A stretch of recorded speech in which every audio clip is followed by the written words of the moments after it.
بسم اللہ الرحمن الرحیم۔ اللہم صلی علی محمد النبی الامی۔ زلزلے کے موقع پر مذکورہ دعاؤں کا ورد رکھنا چاہیے۔ حضرت عمر بن عبدالعزیز رحمہ اللہ نے اس موقع پر لوگوں کو 3 دعاؤں کے اہتمام کی تاکید کی تھی۔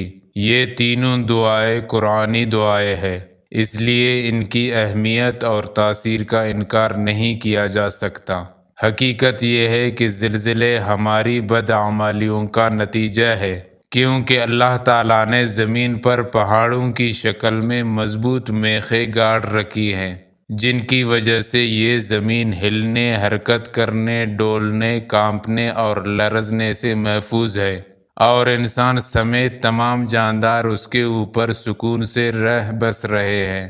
بعض حالات میں اپنی اس عمومی کیفیت کے برعکس زمین ہلنے، حرکت کرنے، ڈولنے، کانپنے اور لرزنے لگتی ہے۔ اسے زلزلہ کہا جاتا ہے۔ پہلی دعا حضرت آدم علیہ السلام کی دعا ہے، ربنا ظلمنا انفسنا وان لم تغفر لنا وترحمنا لنکونن من الخاسرین۔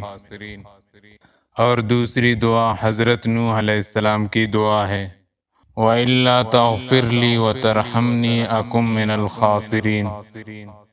اور تیسری دعا حضرت یونس علیہ السلام کی دعا ہے، لا الہ الا انت سبحانک انی کنت من الظالمین۔